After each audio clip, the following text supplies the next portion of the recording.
Kevin helped plan this murder. It was calculated, and essentially Kevin using Sabrina to get his wife out of the picture and to collect life insurance money.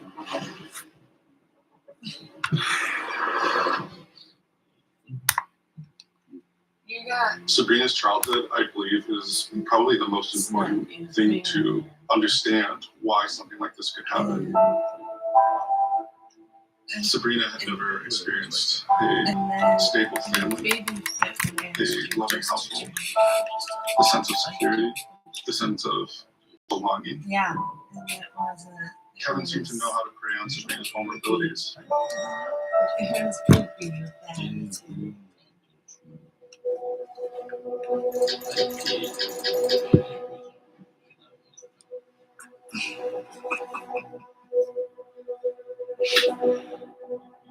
In my opinion, the verdict came very quickly. The jury came up with a guilty verdict. I believe it took a matter of about 2 days. Oh, I need you to shut the fuck up.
Your game's looking weak. You could use a little help leveling up.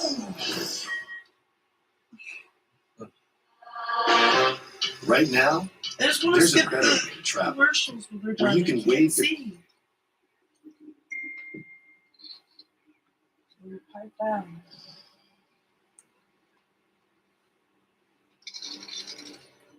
I show up home from work that evening, and I park my truck in the driveway. My son come out to the house, and he's like, something happened to Natalia at the school. She fell, she hit her head, she's crying. I drove over there. When I got there, my daughter's crying, loud, a lot of pain. Huh? She couldn't move her legs, neither one. She keeps saying over and over, I can't feel my legs. Huh? And I keep asking to her, what I happened? just can't hear you. She looked at me like she was like lost. She's like, I don't know what happened. I'm like, how did I get here? Like, what's going on? I was like, I don't remember anything. Everything's blank.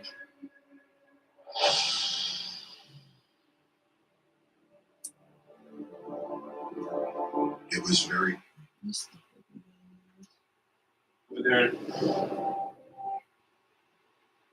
I show up home from work that evening, and I park my truck in the driveway.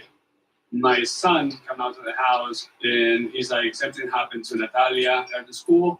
She fell, she hit her head, she's crying. I drove over there. When I got there, my daughter's crying, loud, a lot of pain. She couldn't move her legs, neither one. She keeps saying over and over, I can't feel my legs. And I keep asking to her, what happened? She looked at me like she was like lost. She's like, I don't know what happened. I'm like, how did I get here? Like, what's going on? I was like, I don't remember anything. Everything's blank.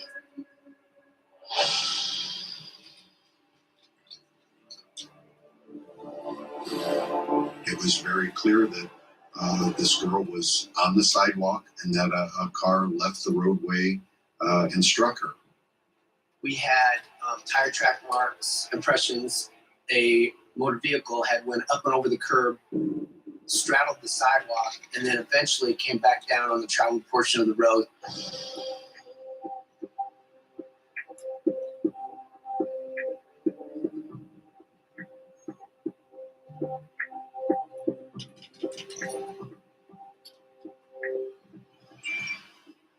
We learned Nicole Poole was 42 years old. She lived in the Des Moines metro area. In the still photo, she was at the front door knocking on the door, but we didn't have any video after that.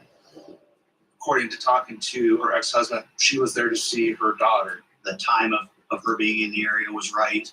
We had to find this Nikki Poole, and we needed to get her in for an interview.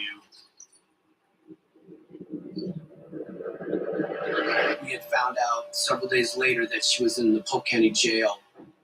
Nikki Poole had gone to a convenience store in West Des Moines. She was clearly either under the influence or having some sort of mental health episode at the time.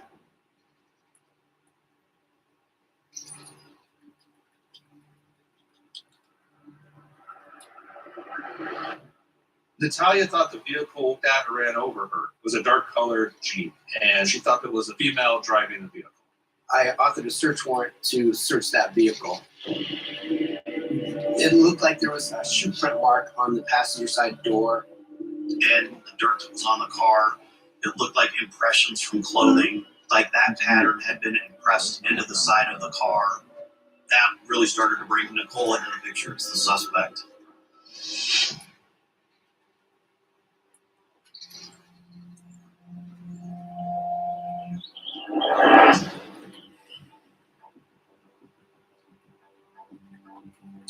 I figured Nicole Poole would not answer any of our questions.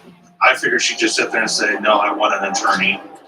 So we went in there with a more relaxed approach.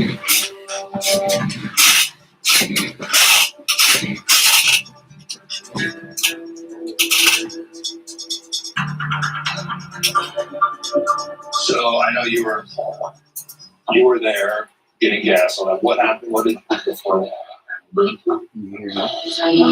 Yeah, what were you driving? What color was that? Black.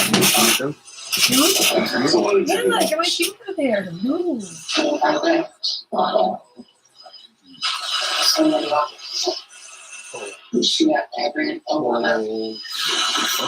You ran over on accident?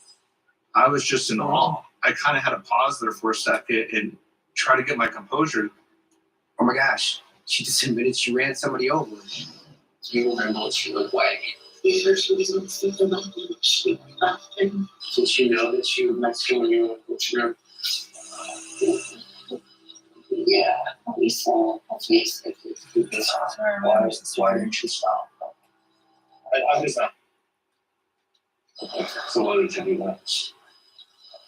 I left. You were there getting gas. What happened? What did you do before that? Yeah, that's what were you driving? What color was that? Black. Okay. So what did you do next? I left.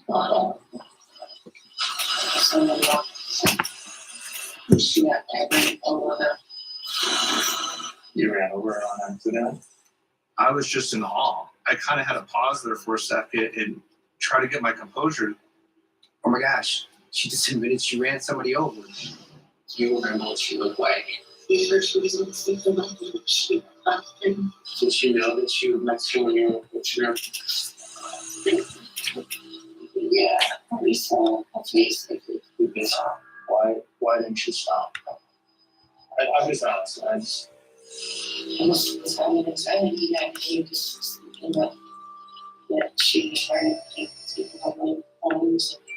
Just okay. It's like taking over. What do you mean by taking over? Taking over homes.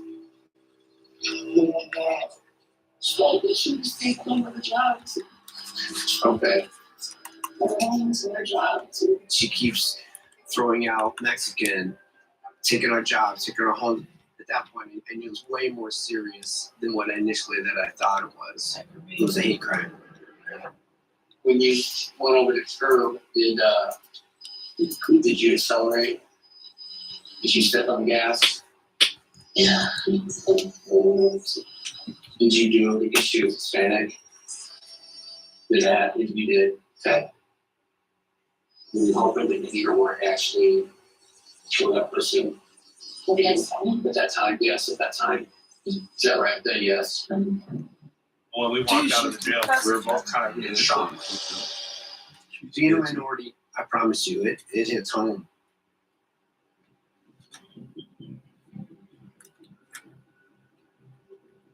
Our investigators heard from the Des Moines Police Department that they were investigating a case where a car had gone up onto the sidewalk and a child had been hit by a car. And she was the person that did that. We had a single incident, but it just expanded and blossomed into this huge, pattern of activity that she was doing on the whole west side of Des Moines.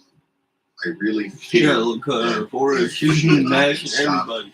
at that point Put her head on the that steering wheel. there may have been other victims in other ways. It's really disheartening to see where you can take that rage and turn that toward children who've never done anything to you, who are just walking down the sidewalk, as all of our community's kids do every day. This behavior is not acceptable anywhere, especially in Clive.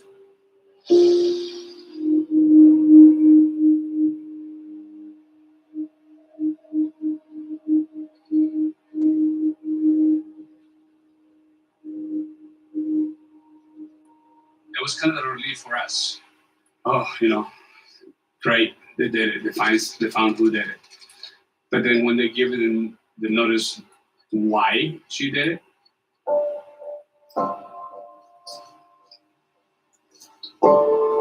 that was a heartbreaking. I was just in a state of shock. I didn't know whether to cry or to scream or to just run away. I knew there was racism in the world, but I never knew that it would happen to me, 2 blocks away from my house. My wife and I, we had the idea to leave the country forever, but no one's going to push me away. We stayed to Why do you think prove I our kids always that look over my they belong shoulder when here. I see a car we can't or see live somebody? in fear, and we can't let that destroy my family.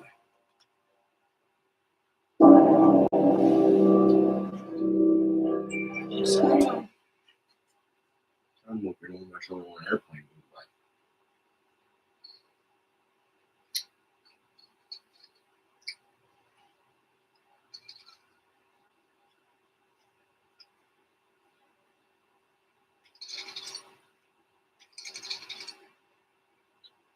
I don't trust a motherfucker out of life.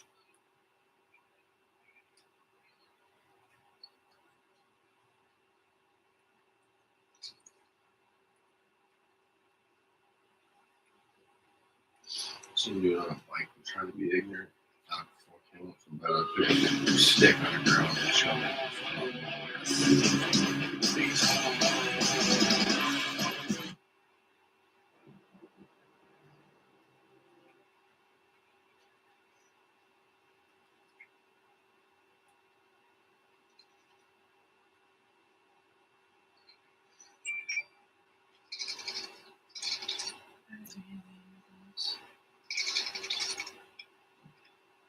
It was in her thigh. Then it progressively got into sex. Does he ever tell you, hey, you can't tell anybody about this? All the time. Did he say, would he have anything to Then you'd be taken out of my care and I could lose my foster parent license. What did you say in response to him? I would never do that. Tell on him. As Sabrina and Kevin's relationship continued, Sabrina describes the increasing tension she felt from Lisa, and that Sabrina felt that she wasn't welcome in the house anymore. So Kevin convinced Sabrina that if she did kill Lisa and did get caught, that she would only get 2 to 5 years, that he would protect her, and that after she got out, that he would be there with her. They would buy a house, and basically she could be like a mother figure to Haley. No, I'm getting big. no, no money on my books, no letters, no calls, no nothing. Nothing. That's when we learned that. Actually, I'll go down with you if you want, because I'll take down the trash. Well, Thanks, Kevin team. Appreciate you. told Sabrina that if she did kill Right, Lisa, Do you think would happen? Then you'd be taken out of my care and I could lose my foster parent license. What did you say in response to that? I would never do that. Telling him.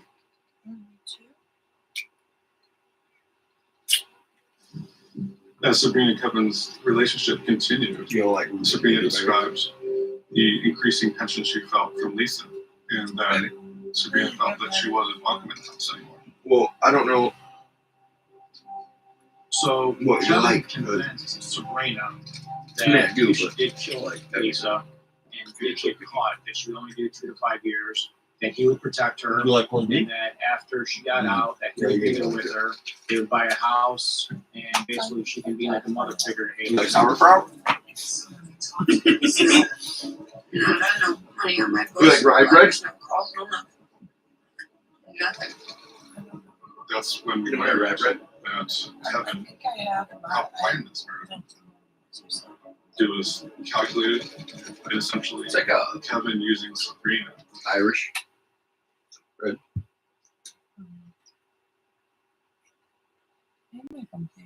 From New.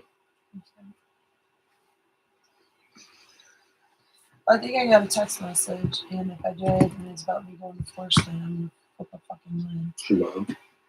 Go ahead.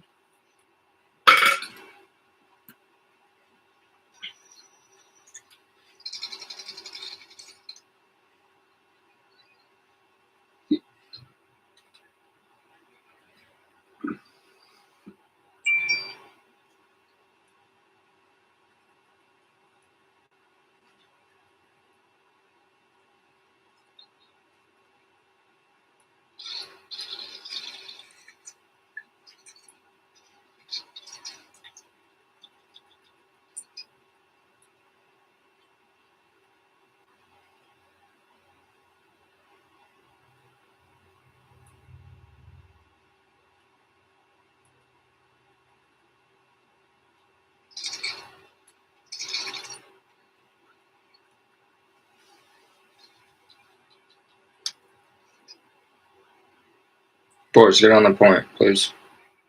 Well, I'm moving to the next one, fuck. Wow.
There you go.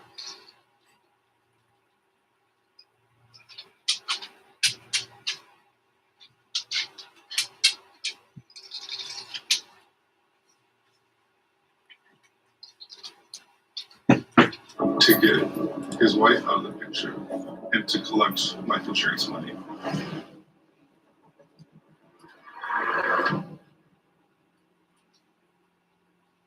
Sabrina's childhood, I believe, is probably the most important thing to understand why something like this could happen.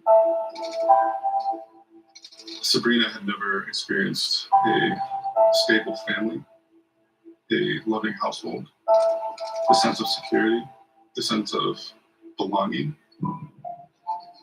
Kevin seemed to know how to prey on Sabrina's vulnerabilities.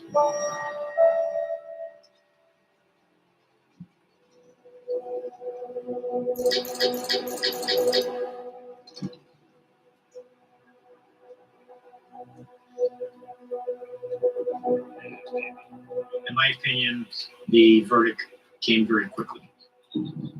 The jury came up with a guilty verdict. I believe it took a matter of about 2 days. Damn.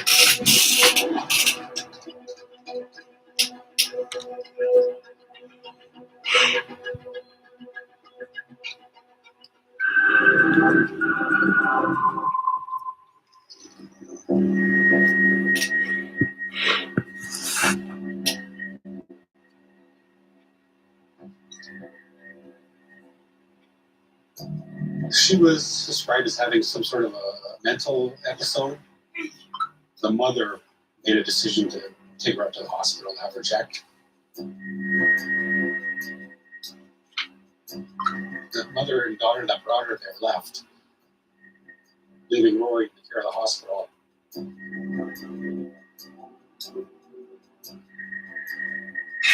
whatever reason, she ended up leaving before she was actually seen by a physician. We see her exiting the hospital on her own. That was the last known sighting we had of her. There you go.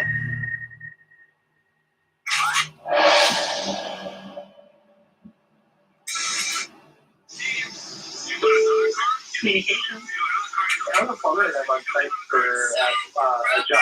We've got, we're taking a drain, and we've been pulling back. We probably pulled back about 10 pounds, 15 pounds of like it looks like flesh and some stuff, meat, and we don't know what it is.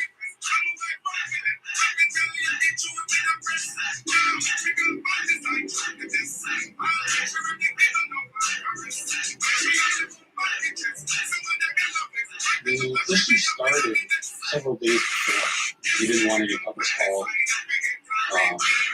He tried sneaking the drain himself. Just taking efforts to fix it. On the 29th, was getting so bad. Smell. Pipes were backing up. People's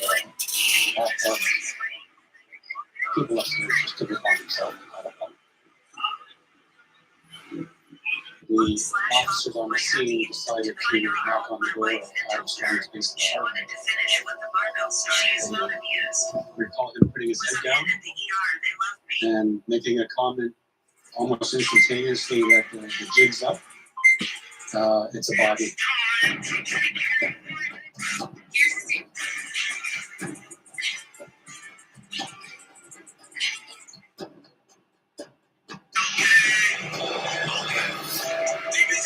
You commented to the arresting officer, if you want the rest of her, she's in my freezer, and she's pretty defleshed. And in fact, was somebody in the freezer, as Adam said.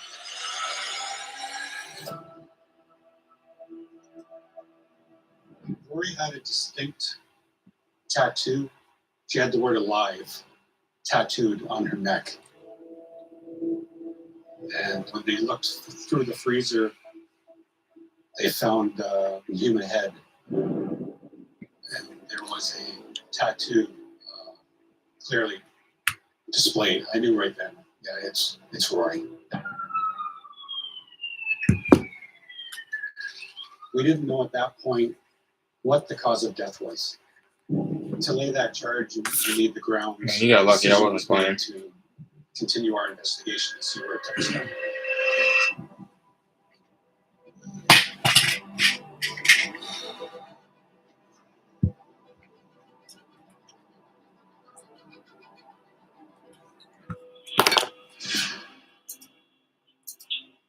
You said to the officers, if you're looking for the rest of her, find her in the freezer. My question to you is the person in that freezer, Lori. I decline to answer that question. It's okay. You're saying you declined to answer it, you're shaking your head this way. Does that mean anything? No. Okay. Any interest from you at all in telling us your side of things? No. Nothing? No. Okay.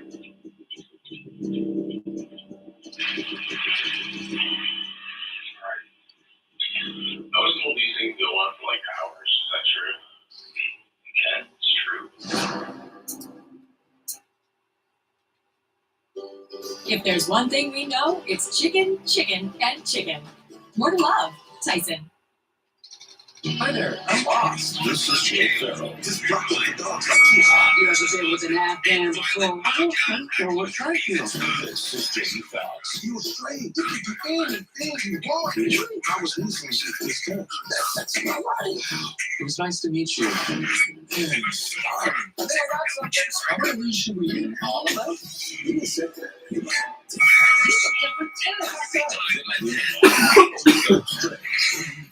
Rated R. After 3 hours of doing it, it's clear we weren't going to get it anywhere. We were just going in circles.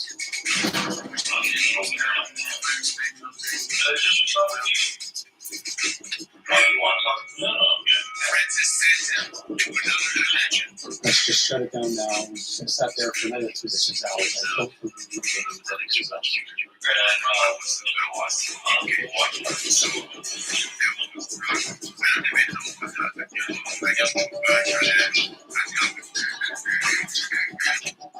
all I got to do is something 2 out of us. Help us going to stir it down the investigation.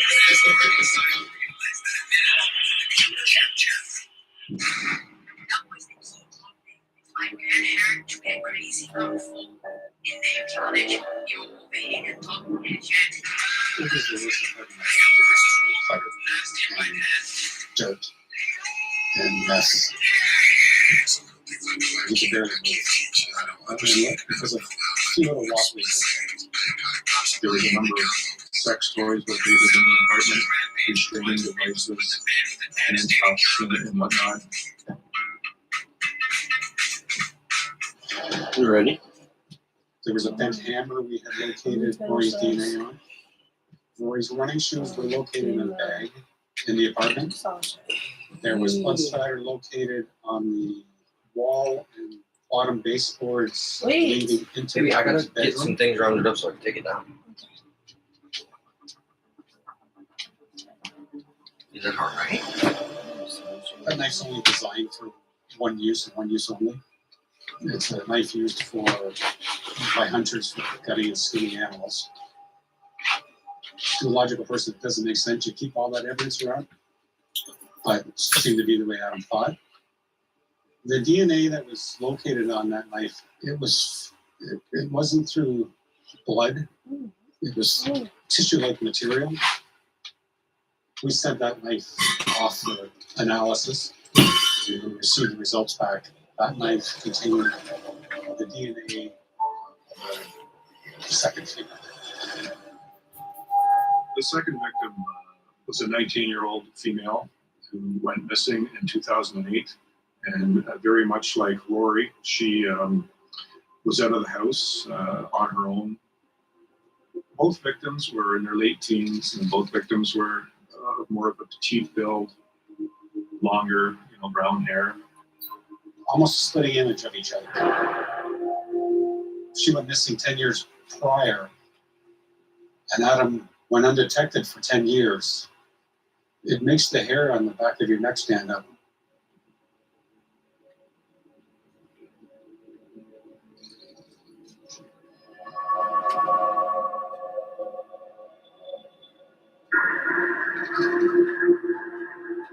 I certainly felt some pressure. The reality is, there was no conviction, and he was a free man.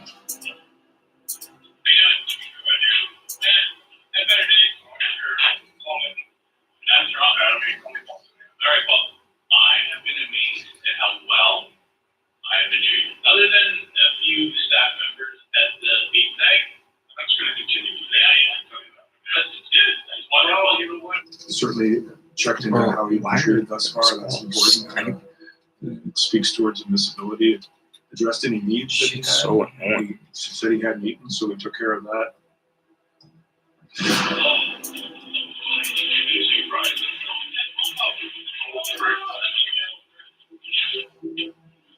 I certainly knew we couldn't rush into talking to Adam about the case, given the fact how it went with the two detectives back in December of 2017. Sharing a meal with somebody, breaking bread with somebody, it's a chance to bond and talk.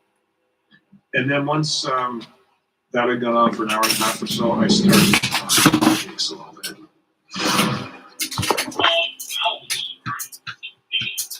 Okay, how much of her body did you guys get back? Obviously, the entire skeleton structure. Well, we obviously, whatever was in the house, yeah, we didn't read it. And how much of it were you able to pull out of the pipes? Quite a bit. It was bad. Like, yeah, that's what I tell people. Like, you're stupid. I'm like, you kidding me? That's awesome. Like, you know, I just got greedy. All importantly, doesn't react to what most people would perhaps react to, which is, again, a rather shocking thing to say. Every time there was a little bit of information given to me, maybe even unknowingly by Adam Strong, inside I was giving myself a little fist pump, only because I thought we were advancing the case a little bit here. So, the 24th is when you start this. You said Christmas Eve. Yes. Are you doing this while it's frozen or partially defrosted? Bro, you guys are just giving them kills. 'Cause you're stupid.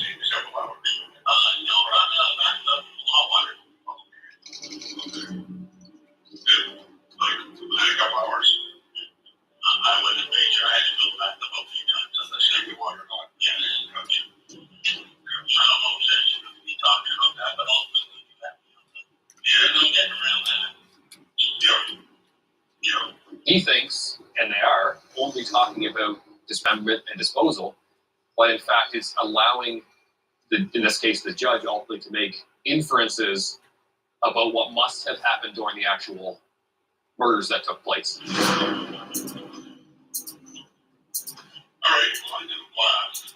And you didn't sleep this, and I appreciate you sticking around. Well, I'm for sure any other noise. No, but I probably said more than I did. Probably, yeah, probably. That's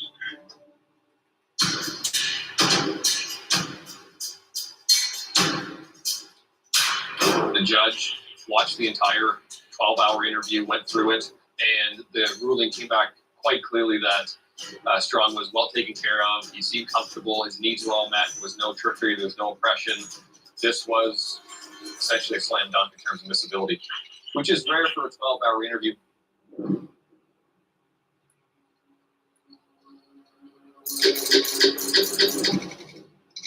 Adam was convicted of first-degree murder on Rory and ultimately convicted of manslaughter on the second victim.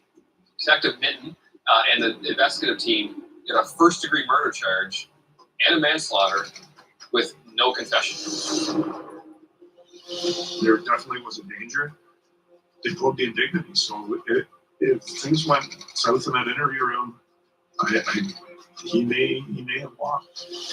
That would have been a travesty. It's really tough to describe Adam Strong. I have never met an individual like him. It was a tough investigation. We speak for the victims.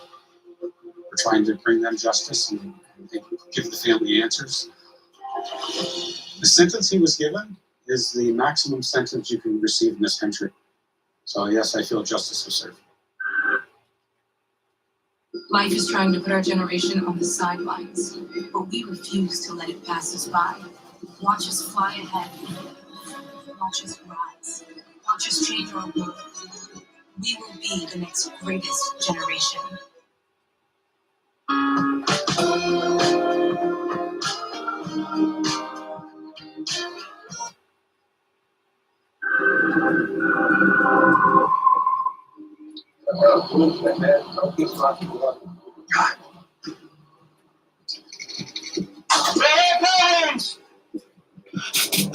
Stay on me, Drew.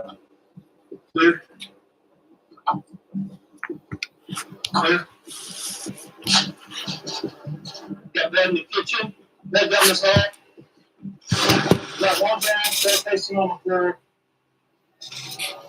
As we were in the process of obtaining a search warrant, we were able to determine that it was Laura Grillo that was deceased on the floor.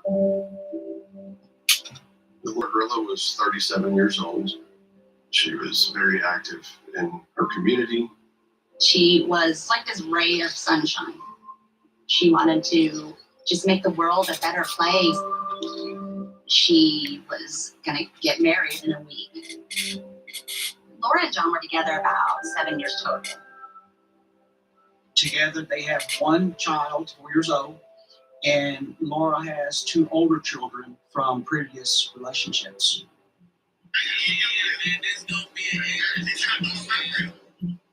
He had asked if Laura was in the house. Listen to me. Looks like the gunshot wound. That is all I can tell you. Do you have cameras on the house? Yes. Did they record? They used to. I don't know if they do. Oh shit, it's working. I don't know how I got it to work, but it's working.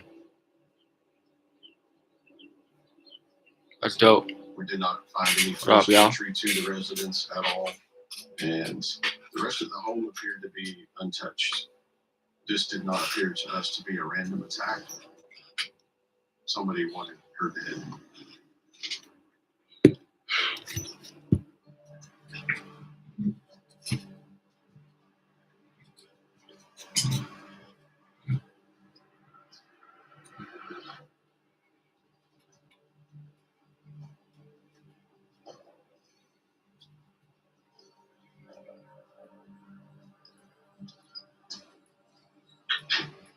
Basically, the goal was to confirm John's whereabouts on the morning of the murder.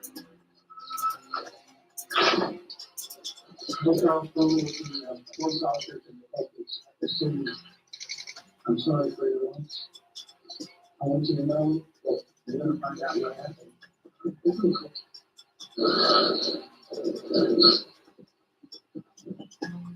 When we started the interview, he cried quietly for about 60 seconds.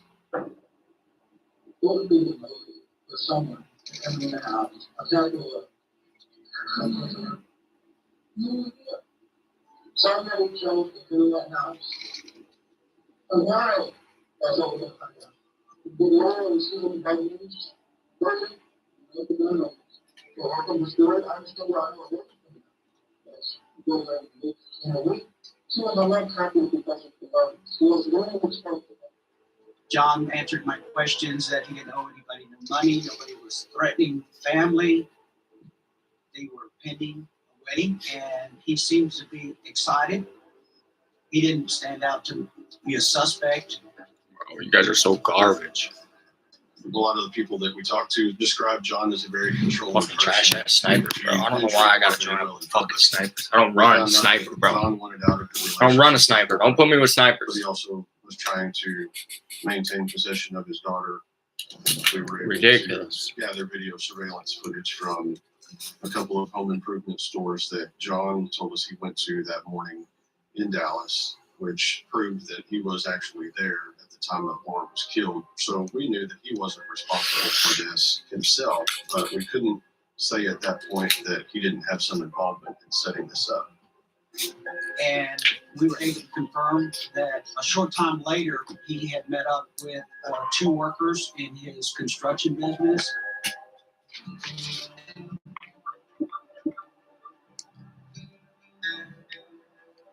Jesus was John's right-hand man, kind of his job foreman, John's go-to person. James said that he only been working for the company for 3 weeks, so he had barely met John. And he texted me, don't be late, whatever. Don't be late. We're going to meet on that Home Depot. In Dallas. I Just started moving doors, and he pulled up, and John showed up and everything. He's like, yeah. Both Jesus and James were very upfront, very cooperative, very talkative. The stories matched. Jesus seemed a little too laid back, just laughing and joking around in the interview room. Some of that stuff didn't really make sense when his boss's fiance, who he had also known for several years, was just killed. Jesus told us in his initial interview that he stayed in Dallas the entire morning Moore was killed. And his phone We got volume. Otherwise. Stop. What we found is about 8:26, he pinged the tower in Rowlett. And the time that his phone hit a cell tower in Rowlett, about a mile from Moore's house, was right about the time that we believed that Moore was killed. We know that James and Jesus were together that morning. Prior to them meeting up with John, we wanted to talk to James again. So let James know that we knew Jesus was lying to us. You said this twice, that Manuel went to your house about 8:30, 8:45. But I've got information that puts Manuel somewhere else. Just be honest. That time frame. Not at your place. He was at my place. I have proof that he was not at your place. That's what time he was at my place. I'm telling you, I've analyzed everything. He was not there. Still, even as we confronted him with facts that we knew, he continued to deny, but I classified him as a weak denial. We knew that he knew something about the murder.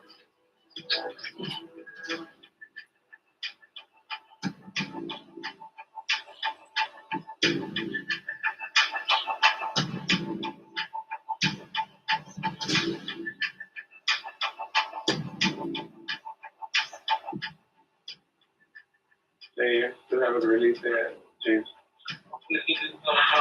No, I mean, no, I haven't released it. They were clearly concerned about James being at the police department for so many hours and what he was telling us.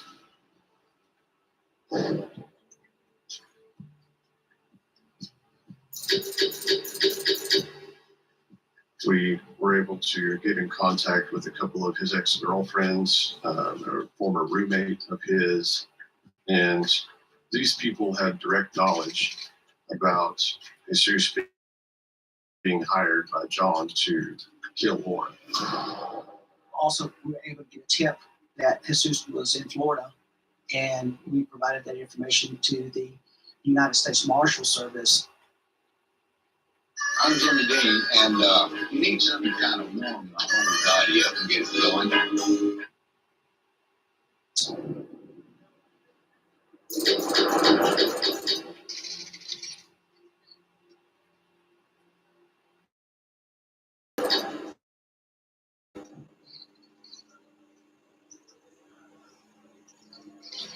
Hey, James. Jim Arnold, the Rangers. How you doing? James seemed to be very intrigued by the Texas Rangers. He really seemed to like dealing with the Rangers, like talking to the Rangers. But I know that you dealt with some guys a little bit different than them, because really all that is homicides. I think actually, I mentioned the Texas Rangers, right? The whole Wild West days. Yeah. Just sent all these marshals and sheriffs in there, and it took one Texas Ranger. One white, one ranger, right? Okay. Texas Rangers, they're a legend here in Texas. I think it made an influence on James in order to get more of the truth. You see, his arms are open. He's pretty relaxed. And that's a good posture to move in, to draw in more of the truth.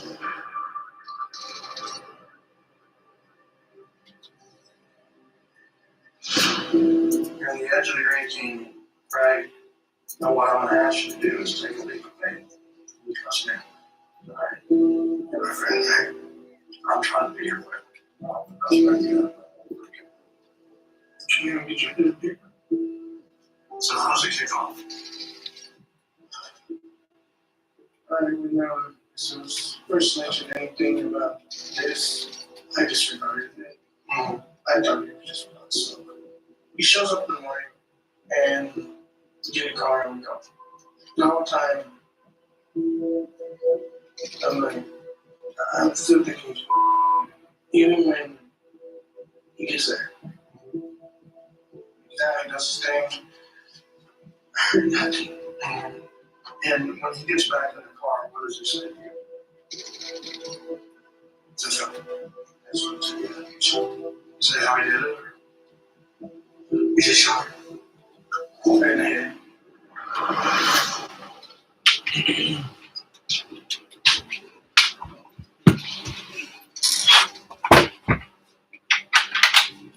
Right. But it's pretty obvious. She's gonna come in from my computer.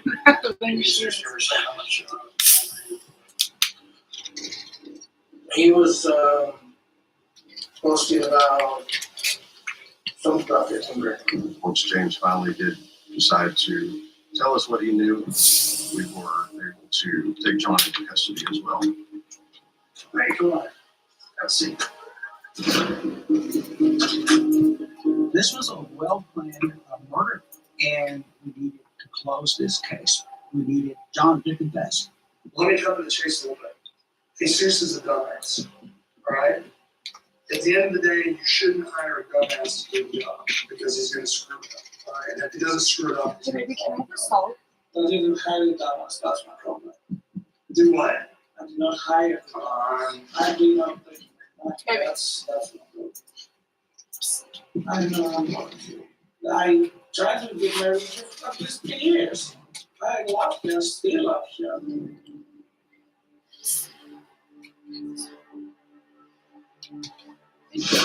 Says, sorry. Oh, I am sorry that my wife was killed. I cried so many times. Let's open the door. Old crybaby out there. You know, you're telling me that basically me. Unreal. You am I telling you to admit that? No, I already know that you did that. I'm giving you an opportunity. You think we forgot that?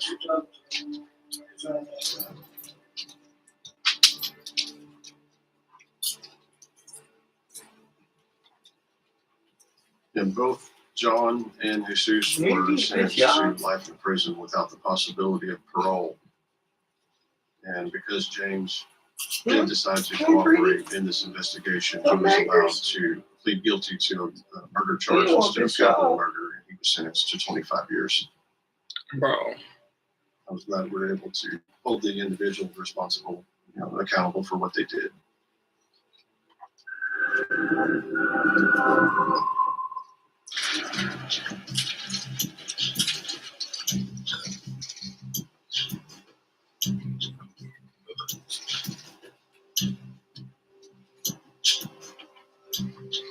Carl didn't show up to work, which was not like him at all. He never missed work.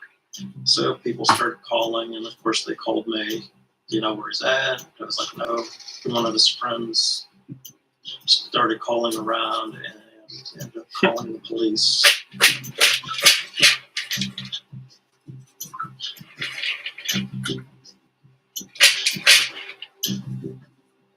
When the New Falls Police Department arrived on scene, they did not notice any signs of forced entry. Everything looked okay, and they eventually contacted Carl's parents, and they made entry to the house.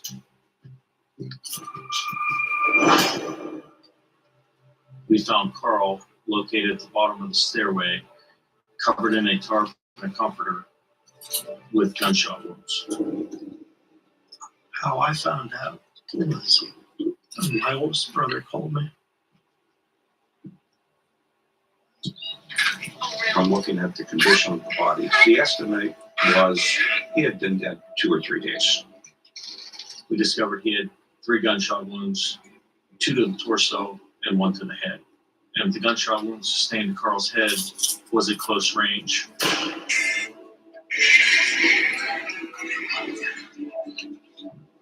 Poor man.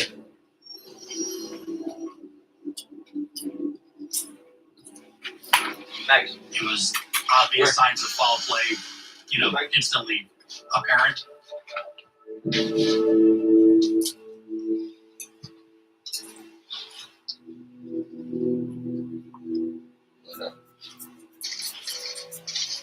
We were told that Claudia was originally from Brazil. In the late 90s, she moved to the U.S. Well, became a naturalized U.S. citizen. Carl met Claudia through Match.com, and he dated her for a couple months, and then for whatever reason, he decided to run off to Las Vegas to go get married. That was a little impulsive for him. 6 to 9 months into the marriage, he started expressing some concerns about being married to Claudia. He just said he wasn't happy with her and wanted to get away from her. I believe she was taking his money. That's what he believed. So he started talking to me about wanting to get divorced. There were multiple efforts by the police and others to contact Claudia Carey. They could not connect. Nobody really knew where she was, so she was quickly a person of interest.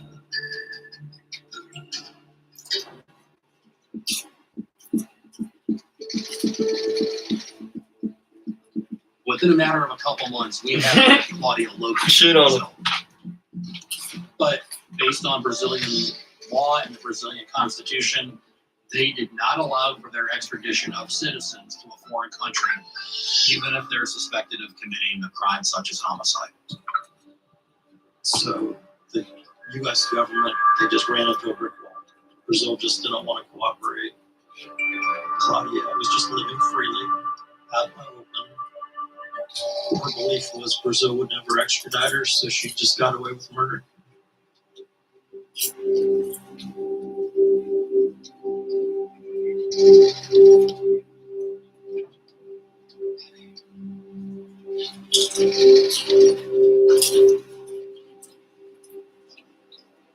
I was looking at a couple of hours, so almost every night, corresponding with the embassy. I just really wasn't willing to give up.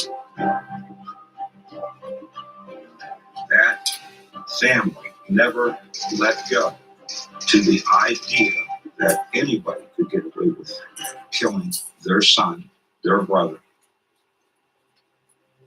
Our case was in the late 90s. Claudia becomes an American citizen. She signs her documents taking allegiance with the United States of America and denying her loyalty to Brazil. That got us in the door. I said, I don't want her Brazilian ass, I want her American ass.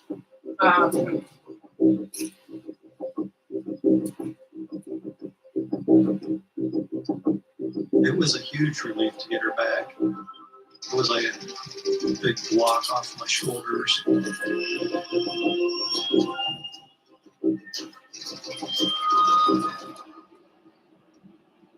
Out of the blue, just mid-flight, she says, "You know, a wife doesn't kill her husband without a good reason." Oh, right. We out, y'all. Peace out. Really tenuous or unique position. We don't know enough about the case to question her. Going crazy though. Although the other The microphone's working. See it down there flashing green and shit? Yeah, And she's she working. spent the next couple hours Bye. on the flight telling the story that she wanted.